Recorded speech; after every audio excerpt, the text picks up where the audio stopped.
कल्पना चावला अंतरिक्ष में जाने वाली पहली भारतीय मूल की महिला थी। इन्होंने अपने जीवन में कुल 2 बार स्पेस मिशन की उड़ान भरी। पहली तो सफल रही, लेकिन दूसरी बार स्पेस से लौटते समय कुछ ऐसा हुआ जिसने स्पेस शटल और उसमें सवार एस्ट्रोनॉट्स को पहले आग के गोले में और फिर इतिहास के पन्नों में तब्दील कर दिया। तो आखिर उस दिन कोलंबिया स्पेस शटल के साथ क्या हुआ था? क्या नासा को इस दुर्घटना का अंदेशा हो गया था? और इस भयानक दुर्घटना से पहले कैसा था कल्पना चावला के सपनों का इनक्रेडिबल सफर? चलिए जानते हैं।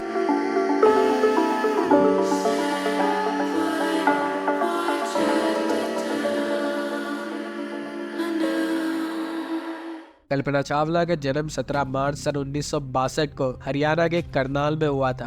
बचपन से ही आत्मविश्वासी रही कल्पना अपने 4 भाई बहनों में सबसे छोटी थी। उन्होंने अपनी प्राथमिक शिक्षा टैगोर बाल निकेतन स्कूल से पूरी की। साल 1976 में कल्पना ने पंजाब इंजीनियरिंग कॉलेज से एरोनॉटिकल इंजीनियरिंग में बैचलर की डिग्री कंप्लीट की। उस समय एरोनॉटिकल इंजीनियरिंग करने वाली वे अकेली थी। 1982 में वे अमेरिका चली गई और वहां जाकर उन्होंने यूनिवर्सिटी ऑफ टेक्सास से एरोस्पेस इंजीनियरिंग में मास्टर की डिग्री प्राप्त की। अपनी मास्टर्स की डिग्री के दौरान ही उनकी मुलाकात जिन पेरे हैरिसन से हुई। सन 1988 में यूनिवर्सिटी ऑफ कोलोराडो बोल्डर से एरोस्पेस इंजीनियरिंग में पीएचडी की और उसी साल उन्होंने नासा के साथ काम करना शुरू किया। साल 1991 में उन्हें अमेरिका की सिटीजनशिप मिल गई। फिर दिसंबर 1994 में उन्हें अंतरिक्ष यात्रा के 15वें समूह में शामिल कर लिया गया। कल्पना की काबिलियत को देखते हुए नासा ने साल 1996 में ही अपने पहले स्पेस मिशन के लिए उन्हें विशेषज्ञ और प्राइम रोबोटिक आर्म ऑपरेटर के रूप में नियुक्त कर लिया। 19 नवंबर 1997 में कोलंबिया स्पेस शटल ने अमेरिका के कैनेडी स्पेस सेंटर से उड़ान भरी, जिसमें कल्पना चावला सहित 6 क्रू मेंबर सवार थे। इस मिशन को STS-87 नाम दिया गया था। इस मिशन के दौरान उन्होंने स्पेस में 15 दिन और 16 घंटे बिताए और 5 दिसंबर 1997 को स्पेस शटल धरती पर सफलतापूर्वक वापस भी आ गया। इसके बाद वे अंतरिक्ष में जाने वाली भारतीय मूल की पहली महिला बन गई। सन 2001 में पिछले मिशन की कामयाबी को देखते हुए नासा ने कल्पना चावला को अपने दूसरे स्पेस मिशन के लिए सिलेक्ट कर लिया। इस मिशन को STS-107 नाम दिया गया, लेकिन कोलंबिया स्पेस शटल में बार बार आ रही खराबियों को देखते हुए ये मिशन लगभग 18 बार अपनी लॉन्च डेट से आगे बढ़ता रहा। 2 साल तक स्पेस शटल की तमाम खराबियों को ठीक करने के बाद फाइनली 16 जनवरी 2003 को कोलंबिया स्पेस शटल ने फ्लोरिडा के कैनेडी स्पेस सेंटर से अपनी 28वीं और आखिरी उड़ान भरी। अपने मिशन के दौरान पूरे 15 दिन 22 घंटे और 20 मिनट तक स्पेस में रहने के बाद 1 फरवरी 2003 को जब स्पेस शटल धरती से वायुमंडल की तरफ बढ़ रहा था कि तभी अचानक से स्पेस शटल में सवार एस्ट्रोनॉट्स को एक जोरदार झटका लगा और फिर इन्हें सांस लेने में दिक्कत होने लगी। वह कुछ समझ पाते इससे पहले कि हवा के दबाव के कारण उनकी सांस रुक गई। ऑक्सीजन की कमी के कारण सभी क्रू मेंबर्स बेहोश हो गए। बेहोश होते ही उनके शरीर का तापमान एकाएक बढ़ गया, जिससे शरीर में मौजूद खून उबलने लगा और शटल में ब्लास्ट होने के पहले ही उनकी दर्दनाक मौत हो गई। इसके बाद शटल पर कंट्रोल न होने और तेजी से वायुमंडल की गैसों के अंदर आने के कारण कोलंबिया के इंटरनल स्ट्रक्चर पर बहुत ज्यादा दबाव पड़ने लगा, जिसके बाद धरती से लगभग 63 किलोमीटर की दूरी पर स्पेस शटल से नारंगी रंग का गोला उभरा और फिर शटल सफेद धुएं की एक लकीर में बदल गया। इस घटना के कुछ सालों तक तो यह पुख्ता रूप से मालूम ही नहीं चला कि आखिर यह हादसा कैसे हुआ। सारी दुनिया सही समझती रही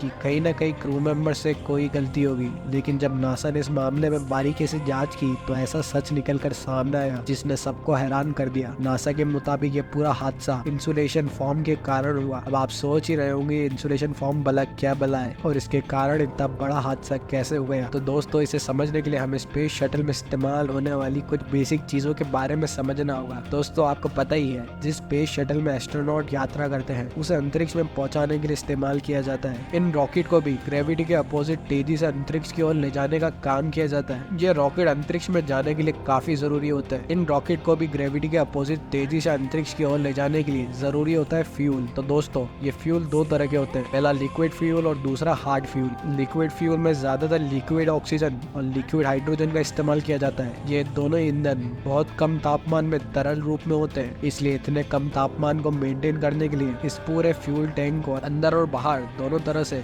इंसुलिन फोम से कवर किया जाता है ताकि बाहर की हीट इस फ्यूल के अंदर ना जा सके। इसके अलावा रॉकेट के बाहर एक बायोपेट्रियम की एक्स्ट्रा लेयर का भी इस्तेमाल किया जाता है और यहीं पर अटैच होता है स्पेस शटल। क्योंकि ये स्पेस शटल रॉकेट टैंक से अटैच होता है, इसलिए सबसे ज्यादा खतरा हीट से होता है, जो कि लगभग 3000 डिग्री तक पहुंच जाती है। इसलिए इस हीट से स्पेस शटल को बचाने के लिए कई तरह की कोटिंग मटेरियल का यूज किया जाता है। इन कोटिंग मटेरियल की छोटी छोटी टाइल्स के आकार में तैयार किया जाता है। इन टाइल्स को स्पेस शटल के ऊपर हिस्से में लगाया जाता है, जिन्हें कहा जाता है व्हाइट टाइल्स, जो इसको करीबन 1200 डिग्री की हीट से बचाती है। और इसके निचले हिस्से में लगाई जाती है डार्क टाइल्स, जो इसको लगभग 2300 डिग्री की हीट से बचाती है। और यहाँ पर सबसे ज्यादा हीट को जो झेलता है वो स्पेस शटल का विंग्स है, जिसे हीट से बचाने के लिए इसमें आरसीसी यानी रीइंफोर्स्ड कार्बन पैनल का यूज किया जाता है, जो इसे 3000 डिग्री के गर्म तापमान में भी सुरक्षित रखता है। लेकिन दोस्तों, जब ये स्पेस शटल लॉन्च किया जा रहा था, तब टैंक में इंसुलेशन फोम का एक टुकड़ा टूटकर प्लेन के लेफ्ट विंग में लगा रीइंफोर्स्ड कार्बन पैनल से जा टकराया,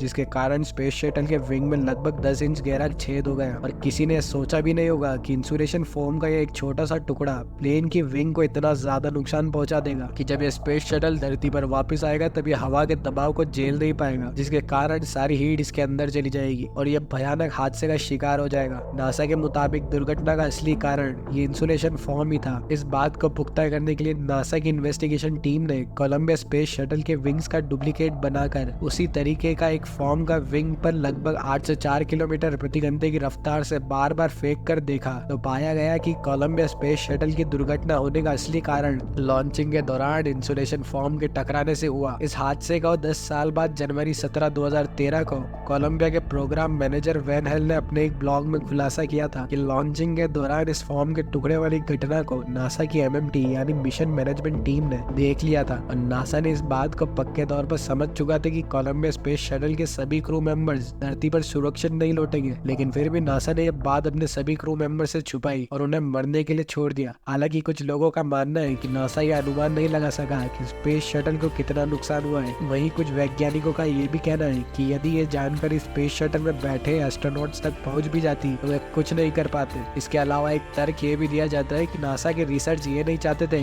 कि मिशन पर गए क्रू मेंबर्स ये सुनकर घबरा जाए और अपनी जिंदगी के कुछ आखिरी दिन ये सोचकर जिए कि हम बहुत जल्द मरने वाले हैं। इसलिए शायद ऐसा ही कुछ सोचकर नासा ने ये मुश्किल भरा डिसीजन लिया। कोलंबिया अंतरिक्ष यान के मलबे के बिखरने के बाद अंतरिक्ष के दीवाने अंतरिक्ष में हमेशा के लिए सितारों में कहीं खो गए। 5 फरवरी 2003 को भारत सरकार ने उनके अभूतपूर्व योगदान को देखते हुए घोषणा की कि इसरो मौसम संबंधित जितने भी उपग्रह स्पेस में भेजेगी उसके नाम कल्पना की याद में कल्पना सैटेलाइट होंगे। इसके अलावा कल्पना चावला छात्रवृत्ति और बहुत से अन्य चीजों में कल्पना चावला का नाम रखा गया। यहाँ तक कि नासा ने कल्पना चावला के सम्मान में एक सुपर कंप्यूटर और मंगल ग्रह पर एक पहाड़ का नाम भी कल्पना के नाम पर ही रखा है। ये थी कहानी कल्पना चावला की, जिसके मन में आकाश की असीमित ऊंचाइयों, ग्रहों और टिमटिमाते तारों को छूने की अदम्य इच्छा थी। आज वो कल्पना सितारों में खो गई, जिसकी प्रेरणा अनगिनत लाखों लोगों को चमकता हुआ सितारा बनने की राह दिखाती रहेगी। तो दोस्तों, अगर आपको हमारी ये वीडियो पसंद आई हो तो इस वीडियो को लाइक करें और ऐसी वीडियोस देखने के लिए हमारे चैनल को सब्सक्राइब करें। मिलते हैं फिर किसी दूसरी वीडियो में। Okay bye.